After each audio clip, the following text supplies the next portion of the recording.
Police, what crime did you find so impressive that you decided not to arrest the criminal? Story 1. It was around midnight when I left my girlfriend's place, heading to visit another girlfriend who had just returned from her holidays.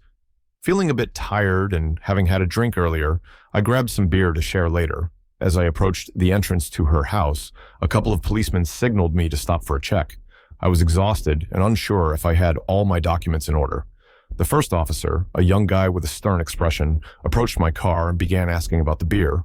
Meanwhile, the second officer, an older man with a kind face, checked my documents. The young cop asked where I had come from and where I was going. I explained that I was heading to a friend's house to hang out. The older officer then interjected, "Let him go. He's not drunk, just tired. He'll probably be even more tired after visiting his friend." They let me go, the older officer adding, "You're a good and lucky guy." In retrospect, I realized how fortunate I was. Despite my tiredness and the beer in the car, the old cop's leniency saved me from potential trouble. However, I also learned an important lesson about the dangers of drinking and driving, even if I was under the legal limit. It's a risky and irresponsible thing to do, and I resolved to be more cautious in the future. Story 2. I wouldn't call this cool, but it's a story that sticks with me. I had to arrest a guy for battering his girlfriend. Just as I was about to read him his rights, he looked at me with this pained expression and said, "I saw her with 3 other guys, man. What would you do?" His words hit hard. I didn't have anything cool or profound to say back to him. The look in his eyes was haunting, filled with heartbreak and betrayal. It turned out she had serious issues with drugs and alcohol, and he had walked in on her in a compromising group setting. I acknowledged to him that what he experienced must have been devastating, earth-shattering even. Walking in on something like that must be one of the most gut-wrenching things anyone could endure. However, I couldn't condone his reaction. Beating her, no matter the circumstances, wasn't something I could stand behind. It was one of those moments where you feel the weight of the human condition, the deep sorrow, and the desperate actions that sometimes follow. Arresting him felt heavy, knowing the pain he was in, but also knowing that violence wasn't the answer. Story 3. A friend of mine, who once lived on the fringes of society, used to be a hash dealer. His story, however, took an unexpected twist that made it unforgettable. Instead of spending his ill-gotten gains on luxuries, he invested in creating an extraordinary world for reptiles. His apartment was transformed into a verdant paradise, with the giant glass enclosures interconnected by tunnels.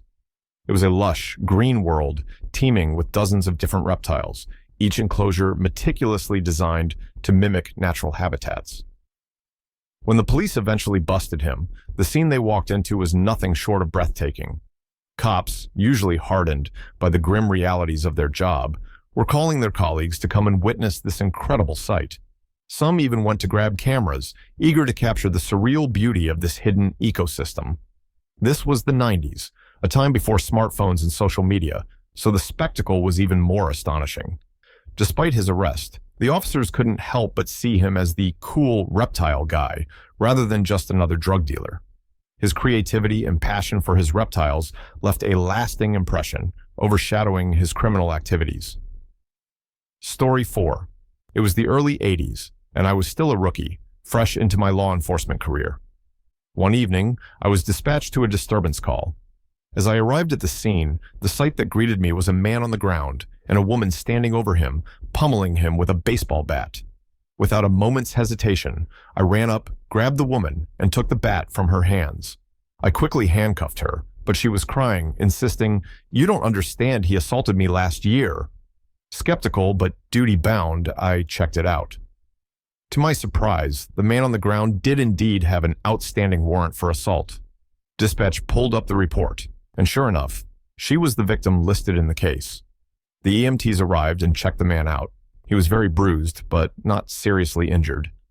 Realizing the justice of the situation, I took the cuffs off her and slapped them on him instead. "Thank you for the assist on the arrest," I told her. "He went straight to jail, didn't pass go, and didn't collect $200.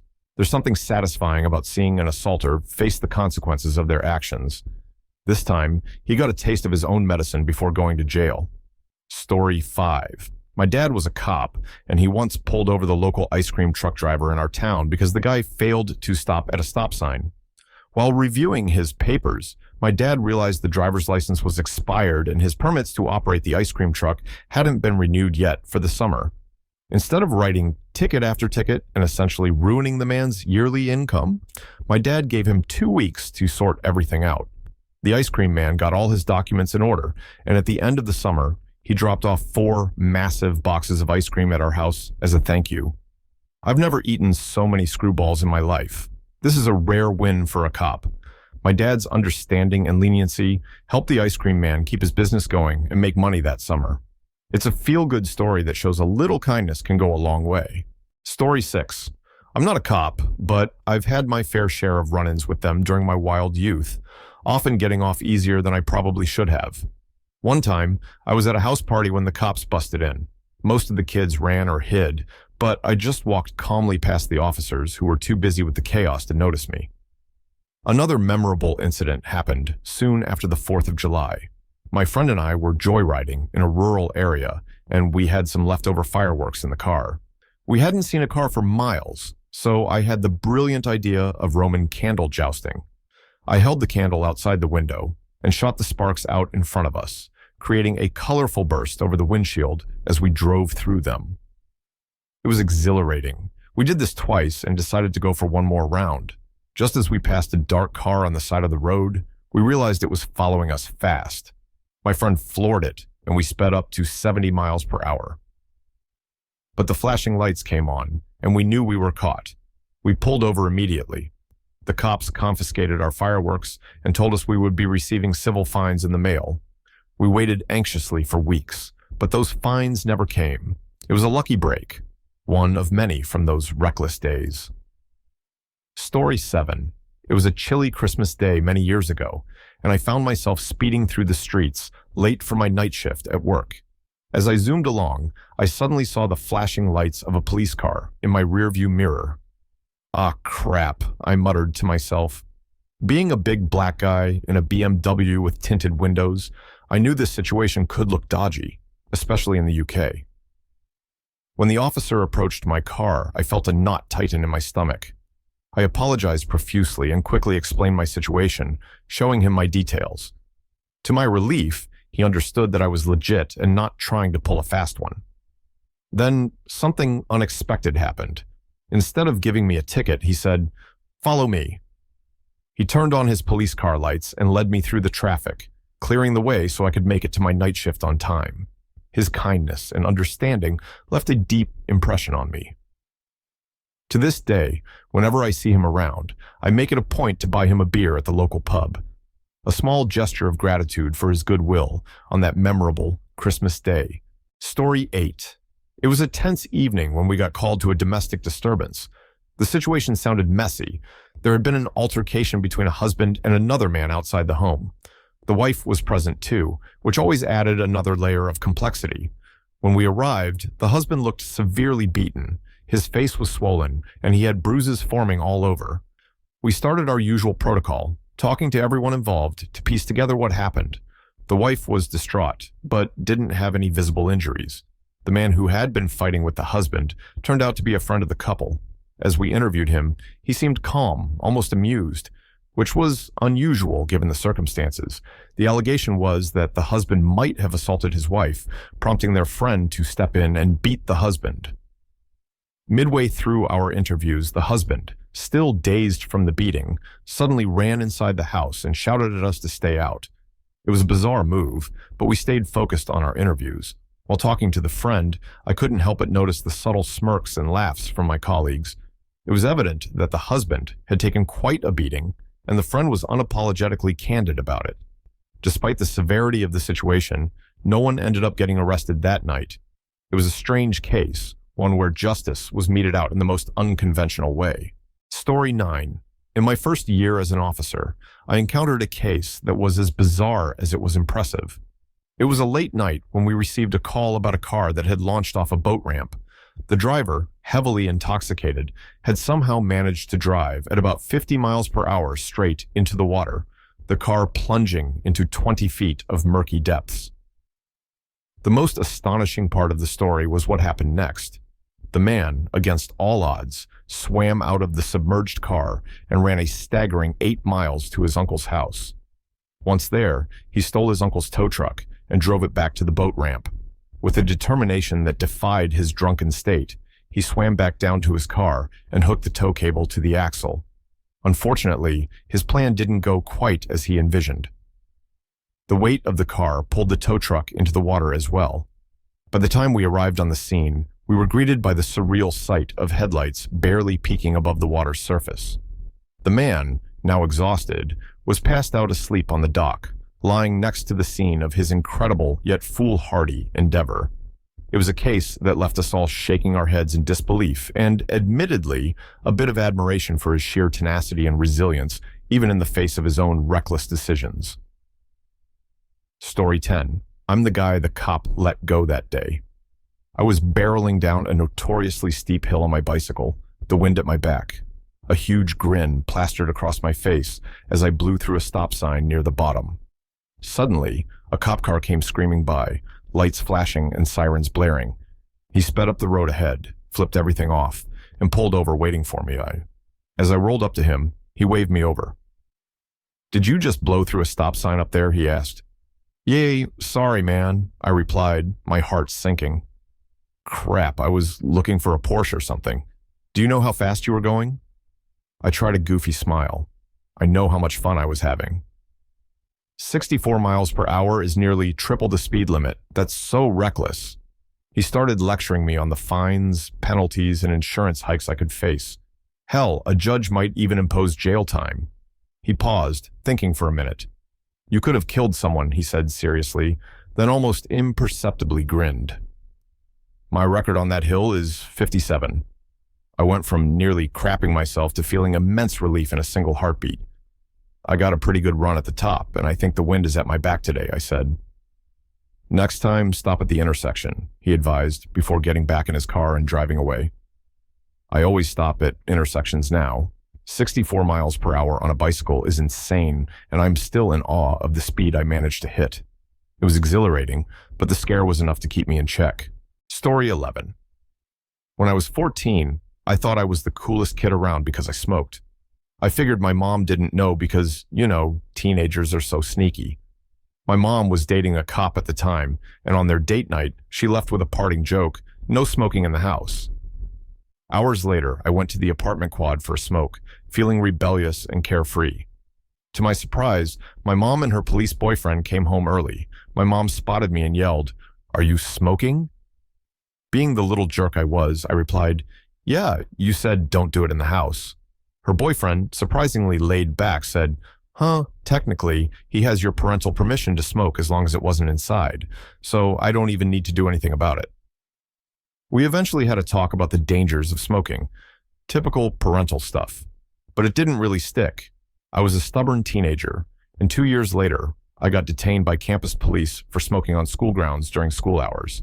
That landed me with 30 hours of community service. Looking back, it's clear how much of a know-it-all I thought I was. My mom's cop boyfriend's unexpected reaction was both funny and a lesson in semantics that I didn't fully appreciate until much later. Story 12. This story always gets me. In my city, there was a homeless man who had a rather unconventional way of breaking into homes. He was a lock-picking genius, but what he did after gaining entry was what set him apart. Instead of stealing, he cleaned the houses. He meticulously noted the times when people wouldn't be home and used that window to tidy up their living spaces. He managed to go unnoticed for quite a while, averaging about a week per home. Reports of home invasions started to trickle in, but they were unusual. Nothing was stolen, but the houses were cleaner than before. The one time he did get caught, he had a brilliantly crafted defense. He claimed he had been hired to clean the house and had simply gotten the wrong address. Armed with nothing but a cell phone, he produced fake email correspondences to back up his story, showing a client with a similar address. He was able to stay in homes for upwards of a month, living as a silent, unrequested live-in maid. When he was finally brought to court, his defense was surprisingly successful. The other cases couldn't be conclusively linked to him, and he was only prosecuted for the one incident. His lawyer managed to get him just 14 days in jail. Remarkably, he never took anything outside of food. He would clean, eat, shower, nap, and then leave, blending back into the shadows. To many, it seemed like he was just a live-in maid with extra, albeit illegal, steps. The extra steps were certainly problematic, but it was hard not to see the ingenuity and oddly altruistic nature of his actions. Story 13. Working in an emergency department, you see a lot of intense situations, but this one stands out. An 18-year-old girl had come in after threatening self-harm. She'd been waiting to be seen for a couple of hours and was getting visibly frustrated. The tension in the waiting room was palpable, and you could feel the storm brewing. Suddenly, she snapped. She started yelling at the cops who had brought her in, her voice echoing through the sterile white halls of the hospital. In a flash, she threw a punch, connecting squarely with the male officer's jaw. The sound of the impact made everyone flinch. Without missing a beat, the female cop sprang into action. It was like watching a scene from an action movie. The female officer tackled the girl to the floor with a force that shook the room. The sound of her hitting the floor, kadooch, will never leave my mind. It was brutal and efficient, like a John Cena takedown. She swiftly put handcuffs on the girl, who was now subdued and lying still on the cold, tiled floor. That day, I learned never to underestimate female cops. Their strength and speed were awe-inspiring. Watching that takedown was an unforgettable reminder of the intense and often dangerous reality of law enforcement work. Story 14. My friend, a dedicated police officer in Berlin, shared a story that left a profound impact on me. It was a dreary evening when he and his colleague were dispatched to a domestic violence call. The report said a man was beating his wife, and concerned neighbors had dialed the emergency number. When they arrived at the scene, the air was thick with tension, and the dim lighting of the apartment cast long shadows on the walls. They found a young man, the wife's son, furiously beating his stepfather. The stepfather, a burly man with a disheveled appearance, was struggling to fight back but was clearly outmatched. Each hit landed with a sickening thud, echoing in the small living room filled with the remnants of a struggle, a broken lamp, scattered cushions, and a table turned on its side. The son, though enraged, was calculated in his actions. He avoided hitting the stepfather's face. Later, when questioned, he said with a cold determination, "I didn't want him to drop unconscious. I wanted this to last. Also, that would have been unfair as he never hit my mother, where others could see her bruises." It was a heartbreaking and complex situation. The son's fierce protectiveness and sense of justice were palpable, and in a strange, sad way, it was hard not to admire his resolve. He stood there, breathing heavily, a young man shaped by the harsh realities of his life, embodying both tragedy and strength. Story 15. It was one of those days that promised to be routine for my uncle, a seasoned police officer with a knack for uncovering drugs during traffic stops. He and his colleagues were on patrol, eyes peeled for anything out of the ordinary. That's when they spotted a car speeding down the highway, and naturally, they decided to pull it over. The driver, a nervous-looking man, seemed in a hurry. My uncle approached the vehicle, noticing a huge black suitcase in the back seat, tightly sealed with saran wrap. His instincts kicked in, and he gestured to the other officers that this could be a big one. They carefully removed the suitcase from the car and began to open it, anticipation building among them. This could be the biggest drug bust of his career. But as the suitcase opened, their expectations were quickly shattered. Instead of drugs, a cascade of fake dongs spilled out, rolling across the pavement in a riot of colors and shapes. The officers froze for a moment, processing the bizarre turn of events before bursting into uncontrollable laughter. The scene was so absurd that even the driver, who had been sweating bullets moments earlier, couldn't help but crack a sheepish grin. The officers were laughing so hard that the thought of issuing a speeding ticket seemed almost cruel. They decided to let the poor guy off with a warning, more out of sympathy than anything else. The man, thoroughly embarrassed, quickly gathered up his peculiar collection, stowing them back in the suitcase as fast as he could.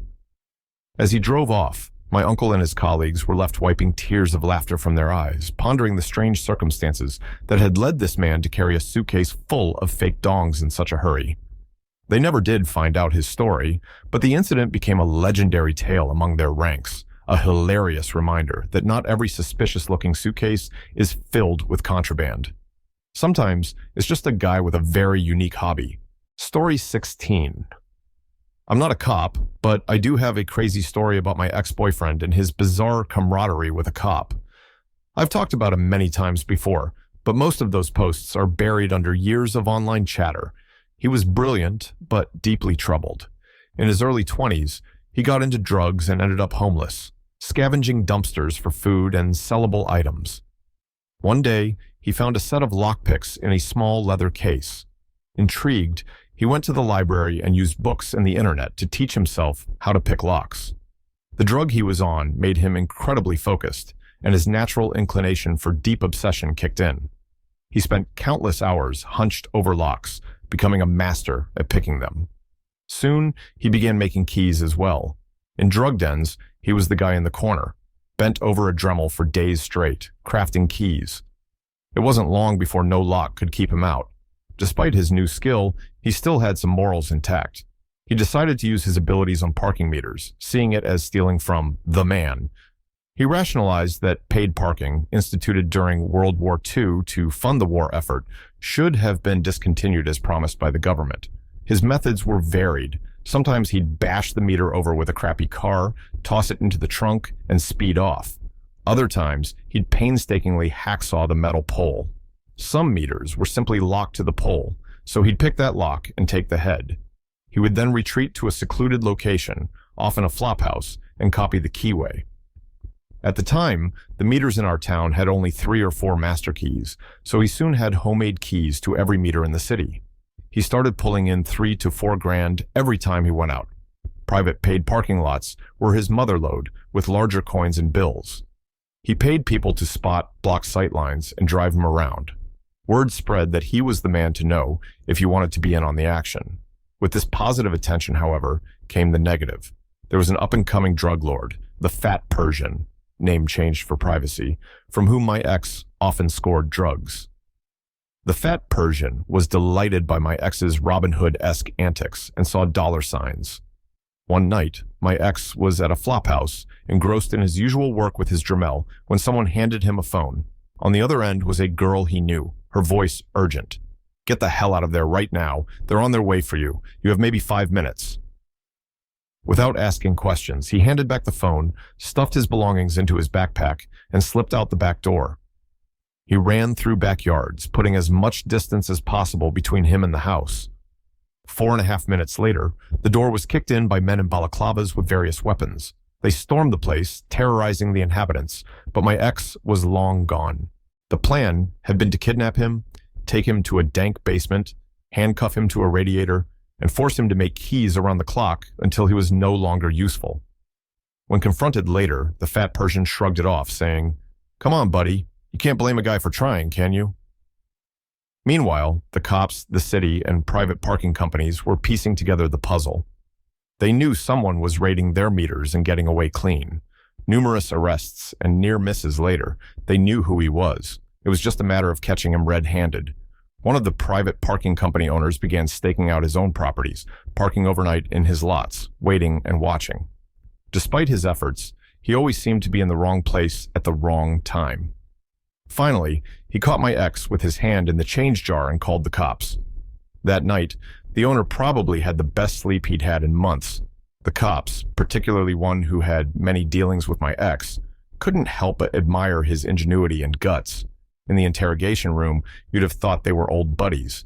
"So that night when we were chasing you, where the hell did you go? It was like you teleported away." "You know that bush beside the house on Street and Avenue? I hid there until you guys left," my ex replied. "No kidding. We must have walked past that damn bush 20 times. They ended up becoming friends. After my ex got out of his last stretch in jail and decided to straighten up, the parking lot owner tracked him down and hired him as a security consultant. Later, he hired him as a meter reader, but the cognitive dissonance of working for the man was too much for my ex to handle. He stayed clean for 8 years and regularly met up with the cop for beers or coffee, reminiscing about the old days. This was around the time we reconnected. We had been street urchins together in our early teens, and he was 4 years older than me. We got together, I cleaned up for my drug of choice, and we had a few happy years before things went sideways. He's not doing well these days, but I've managed to stay clean for 5 years as of yesterday. That's another story, though, buried somewhere in my post-history. Stealing from parking meters, I can live with that, morally. It's not like stealing from small businesses. I wouldn't do it, but I don't hate it. It's a shame he couldn't stay clean, but that's the way it goes sometimes.